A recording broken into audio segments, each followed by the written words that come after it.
तो हेलो दोस्तों, तो स्वागत है आपका हमारे इग्नाइटेड स्टडी क्लासेस में। तो उम्मीद है कि आप सभी लोग अच्छे होंगे और मस्त होंगे। तो ये हमारा इस चैप्टर का लेक्चर नंबर 7 है और इसमें आज हम पढ़ेंगे विस्थापन अभिक्रिया और द्विविस्थापन अभिक्रिया। तो उससे पहले हम आपको एक चीज़ बता दें, जो है सक्रियता श्रेणी। ये आपको बताना बहुत ज़रूरी है इसके पहले, क्योंकि ये उसमें आएगा विस्थापन अभिक्रिया और द्विविस्थापन अभिक्रिया में। तो सक्रियता श्रेणी एक हेडिंग डालिए और ये लिखिए, बता रहे हैं सक्रियता श्रेणी होता क्या है, पहले ये नोट कर लीजिए। ये है क्या, पोटेशियम है के, उसके बाद सोडियम है, कैल्शियम है, मैग्नीशियम है, एल्युमिनियम है, जिंक है, आयरन है, लेड है, कॉपर है, मरकरी है Hg, सिल्वर है, गोल्ड है।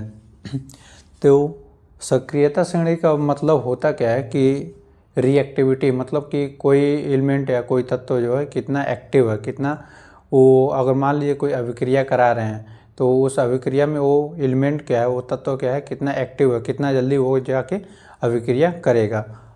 मान लीजिए अभी आपके सामने, मान लीजिए अगर मिठाई रख दे रहे हैं आप, 4-5 का ग्रुप है आपका, 4-5 का ग्रुप है आपके सामने, मिठाई लड्डू रख दिए, तो आपके मतलब आप 4-5 ग्रुप में से ऐसा तो होगा कि कोई मतलब बहुत ज़्यादा एक्टिव रहता है कि वो तुरंत उठा के खा लेगा। तो क्या है, वो एक्टिव है, मतलब रिएक्टिविटी उसकी क्या है, तगड़ी है, वो तुरंत रिएक्ट कर रहा है उस पर। अगर मान लीजिए हम मार दे रहे हैं आपको, या मतलब किसी को आप मार दे रहे हैं, मान लिया अगर एक रैपिड रख दे रहे हैं, तो क्या करेगा, तुरंत रिएक्टिव करेगा। उसके अंदर क्या है, सक्रिय ज़्यादा है, एक्टिविटी ज़्यादा है, तो क्या करेगा, तुरंत रिएक्ट करेगा। तो ये जो हैं धातु जो हैं जितने, ये तुरंत किसी अभिक्रिया में क्या करते हैं, तुरंत रिएक्ट करते हैं। तो इसीलिए इनका नाम सक्रियता श्रेणी रखा, सक्रियता रखा गया, मतलब सक्रियता श्रेणी में इनको रखा गया है। तो ये क्या है, एल्युमिनियम तक क्या होता है, सक्रियता श्रेणी ज़्यादा रहती है, उसके बाद जिंक के बाद धीरे धीरे कम होती जाती है। तो सबसे ज़्यादा क्या हो, किसकी होगी, पोटेशियम की होगी, उसके बाद सोडियम की होगी, उसके बाद कैल्शियम की होगी, उसके बाद मैग्नीशियम की, उसके बाद एल्युमिनियम की, फिर जिंक की, फिर आयरन की, फिर lead, copper, mercury, silver, gold. उसके बाद क्या होता है, रिएक्टिविटी कम होती जाती है यहाँ तक। इसके बाद जिंक के बाद यह क्या रहेगी, घटती रहेगी। उसके बाद ये क्या होता है, बढ़ता है, मतलब ये फिर ये फिर ये फिर ये फिर ये। उसको हम यहाँ पर बता दे रहे हैं। और एक तरीके से पोटेशियम है तो सबसे ज़्यादा पोटेशियम रिएक्टिव रहेगा, ठीक है। उसके बाद सोडियम, फिर उसके बाद कैल्शियम, उसके बाद मैग्नीशियम, उसके बाद एल्युमिनियम। मतलब ये क्या है, रिएक्टिविटी के वो रिएक्टिविटी सीरीज है। सबसे मतलब अगर कोई किसी भी कोई अभिक्रिया करा रहे हैं तो सबसे ज़्यादा रिएक्टिव कौन, एक्टिविटी सबसे ज़्यादा किस में रहेगी, तो पोटेशियम में रहेगी। ये सब जल्दी मतलब रिएक्ट करेगा उस अभिक्रिया में तुरंत। उसके बाद सोडियम, उसके बाद कैल्शियम, उसके बाद मैग्नीशियम, उसके बाद एल्युमिनियम, उसके बाद जिंक। फिर यहीं से स्टार्ट कर रहे हैं, वहीं से। फिर उसके बाद जिंक के बाद क्या आता है, आयरन, फिर आयरन के बाद लेड, फिर लेड के बाद क्या आता है, कॉपर, कॉपर के बाद Hg, मरकरी, फिर Ag, फिर Ag के बाद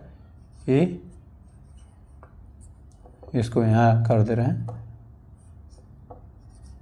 Au, मतलब गोल्ड, ठीक है। इसको याद कर लीजिए, याद करना ज़रूरी है, ये इम्पोर्टेंट है, आके अभी आएगा, सब में आएगा, इसका यूज़ बता रहे हैं कहाँ कहाँ होगा। एक बार इसको नोट कर लीजिएगा या स्क्रीनशॉट ले लीजिए।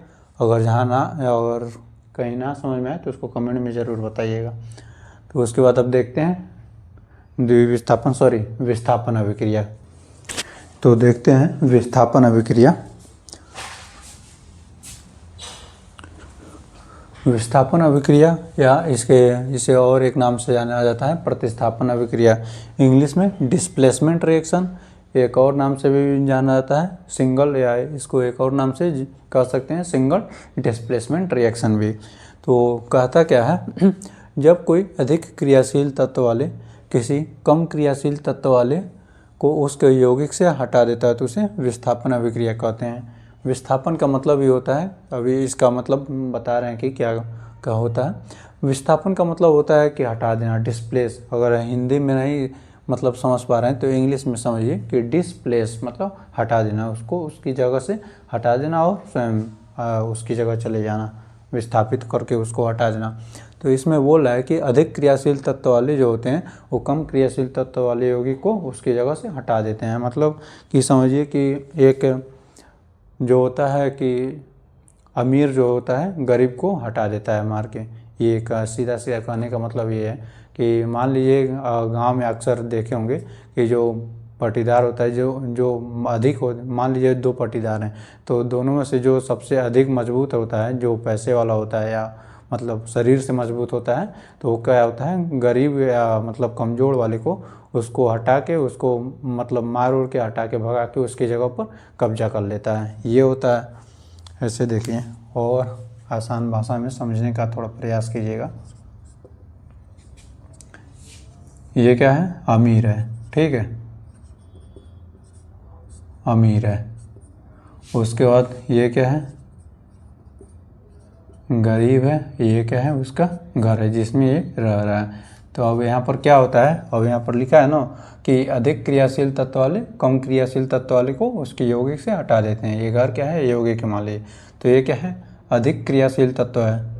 ये क्या है, कम क्रियाशील तत्व है। मतलब ये अमीर है, ये गरीब है। तो ये क्या करेगा, अमीर गरीब को लात मार के भगा देगा उसके घर से, उसके घर पे अमीर वो कब्जा कर लेगा। तो यहाँ आ जाएगा अमीर, ये घर, और ये जो गरीब है बेचारा ये क्या हो जाएगा, गरीब अलग हो जाएगा। क्योंकि अमीर जो है गरीब को उसके घर से लात मार के भगा दिया, उसके घर पे कब्जा कर लिया है। अब क्या हुआ, गरीब क्या हुआ, बाहर चला गया अपने घर से। तो अमीर क्या हुआ, अमीर उसके घर पे आ गया।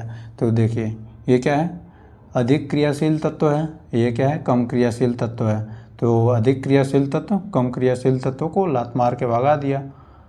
उसके बाद आ गया ये अमीर क्रियाशील तत्व, ठीक है। उसका कहने का मतलब यही था। और आसान भाषा में समझिए, एक और एग्जांपल लेते हैं।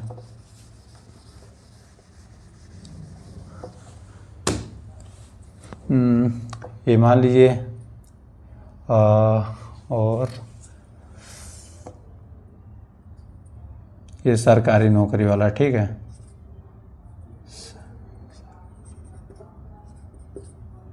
सरकारी बाबू हैं। ये क्या है, बेरोजगार हैं, बेरोजगार हैं। और साथ में क्या लेके बैठे हैं, यक्स, ठीक है। मतलब समझ रहे हैं क्या कहना चाहते हैं, साथ में यक्स लेके बैठे हैं। अब ये क्या किया, सरकारी वाला क्या किया, बेरोजगार को लात मारा।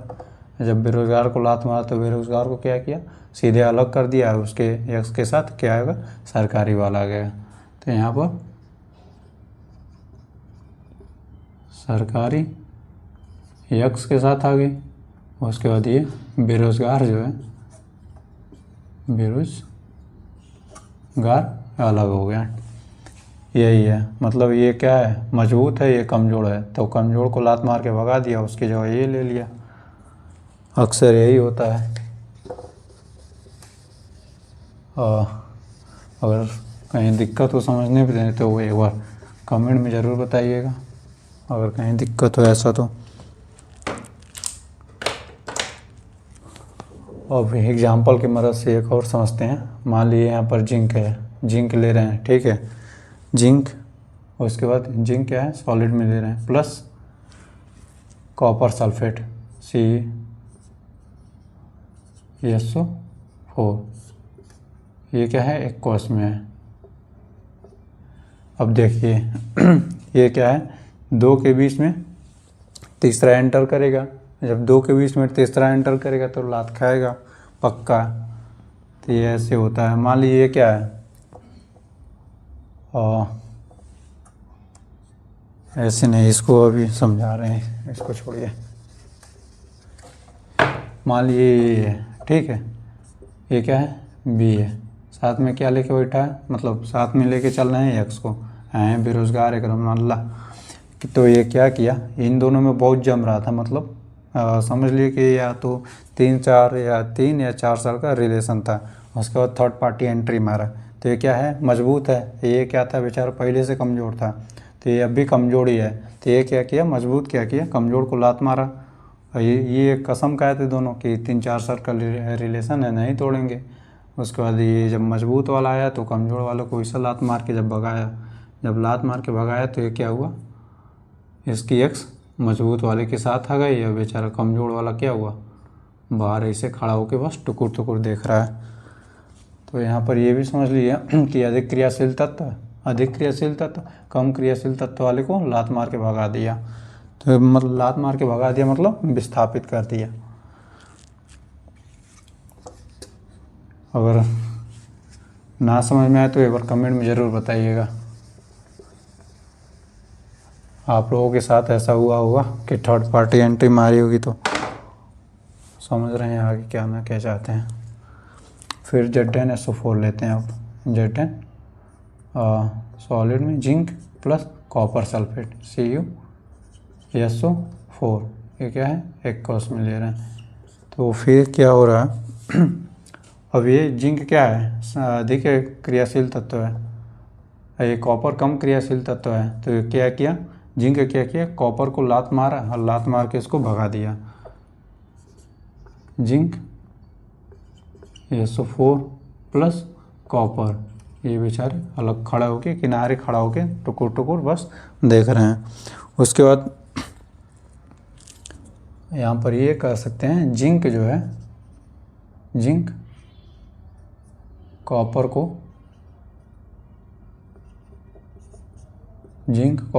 रिप्लेस कर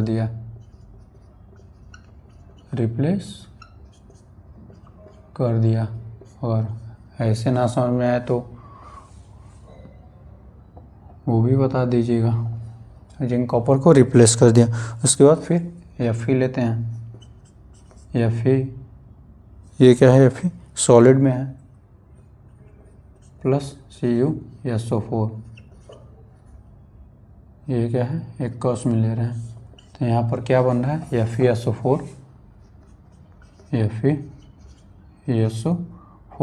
प्लस Cu। तो ये क्या है, अधिक क्रियाशील तत्व है। कॉपर क्या है, कम क्रियाशील तत्व है। तो आयरन क्या किया, कॉपर को लात मार के भगा दिया, क्या भाग जाओ, लात मारा। उसके बाद कॉपर भाई साहब क्या हुआ, किनारे खड़े हो गए। तो यहाँ Z10SO4 जो होगा ये एक्वस में रहेगा। यहाँ पर लिखिए, लिखना मतलब ज़रूरी है दिखाना। और क्या है, ये कॉपर सॉलिड में है, यहाँ पर भी कॉपर क्या होगा, सॉलिड में, ये भी एक्वस में होगा।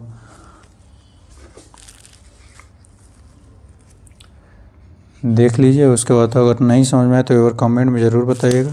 अगर समझ में आए, वीडियो अच्छा लगे तो लाइक, कमेंट और सब्सक्राइब ज़रूर कीजिएगा। सब्सक्राइब करना नहीं भूलिए। तो अब आगे देखते हैं द्विविस्थापन अभिक्रिया, डबल डिस्प्लेसमेंट रिएक्शन। तो देखते हैं द्विविस्थापन अभिक्रिया। द्विविस्थापन अभिक्रिया होता क्या है, और इसे द्विविस्थापन अभिक्रिया हिंदी में, इंग्लिश में डबल डिस्प्लेसमेंट रिएक्शन बोलते हैं। तो परिभाषा इसकी देखते हैं, जब दो यौगिक अपने आयन को आपस में बदल लेते हैं तो उसे द्विविस्थापन अभिक्रिया या तो वह द्विविस्थापन अभिक्रिया कहलाते हैं। इसमें क्या होता है, एक जनरल फार्मूला से आपको समझाएं। तो ये कहता क्या है, एग्जांपल लेते हैं। मान लीजिए A है, B है, प्लस C है और D है। इसमें ये बोल रहा है कि दो यौगिक अपने आयन को आपस में बदल लेते हैं। मतलब इसका कहने का मतलब ये है कि ये जो दो हैं, ये आपस में ही क्या करते हैं, अदला बदली कर लेते हैं। ये C के साथ आ जाएगा, A जो है C के साथ आ जाएगा, प्लस B जो है वो D के साथ आ जाएगा। कहने का मतलब ये है कि मान लीजिए दो भाई ये भी हैं, दो भाई ये भी हैं, और दोनों क्या हैं, अमीर हैं, दोनों के पास अपना अपना घर है। तो क्या किए कि एक दिन मतलब प्लान बनाए कि तुम हमारे घर चले जाओ, हम तुम्हारे घर चले जा रहे हैं, ऐसा सब किए, ऐसा प्लान बनाए। तो ये क्या किया, ये इसके घर आ गए, ये उसके घर चले गए। तो क्या है, वो भी डबल डिस्प्लेसमेंट हो गया, मतलब अदला बदली आपस में अदला बदली कर लिए। या तो मान लिए कि ये क्या है, मान लिए ए है, इसके पास x1 है, ये जो b है इसके पास x2 है, ठीक है।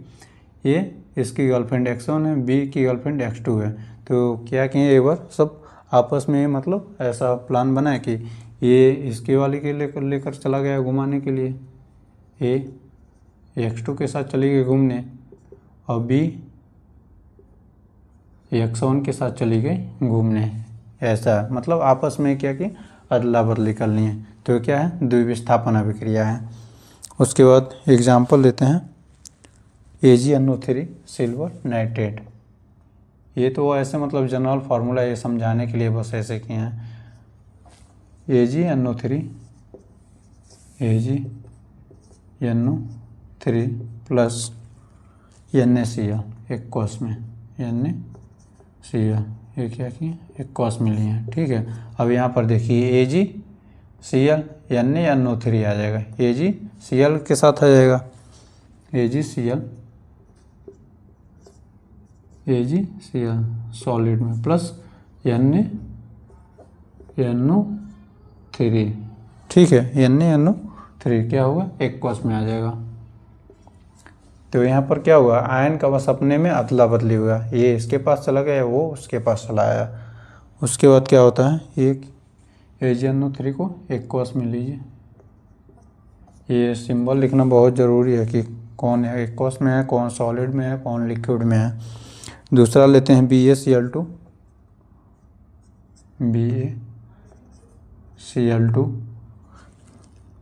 एक कॉस में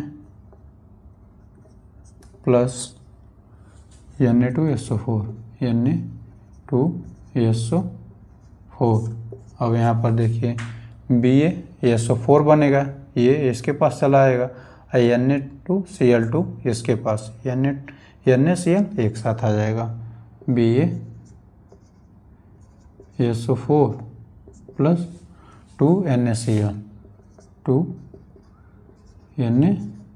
हो जाएगा, बनेगा। तो Na2SO4 को किस में लिए हैं, एक कॉस में लिए हैं। BaSO4 क्या बन रहा है, सॉलिड बन रहा है, सॉलिड में आ रहा है, NaCl लिक्विड में आ रहा है, सॉरी एक कॉस में आएगा, एक कॉस में बन रहा है। तो ये क्या हुआ, आपस में अपने आयनों की अदला बदली हो गई कि तुम उसके पास चले जाओ, हम तुम्हारे पास आ जा रहे हैं, ऐसा होता है। या तो मान लीजिए कि हॉस्टल में, बॉयज हॉस्टल में मतलब 2-4 दोस्त हैं, तो अपने रूम का क्या किए, एक दिन अदला बदली, तुम उसके रूम में चले जाओ, हम उसके रूम में रूम शेयरिंग कर लें। ये भी क्या है, एक डबल डिस्प्लेसमेंट का एक एग्जाम्पल है। तो वीडियो में अगर कुछ कहीं अगर नहीं समझ में आया तो वहाँ पर आप कमेंट में ज़रूर बताइएगा कि हमको यहाँ पर नहीं समझ में आया। अगर वीडियो अच्छा लगे तो लाइक, कमेंट और सब्सक्राइब ज़रूर कीजिएगा, सब्सक्राइब करना ना भूलिएगा। तो वीडियो को लास्ट तक देखने के लिए आपका बहुत बहुत धन्यवाद।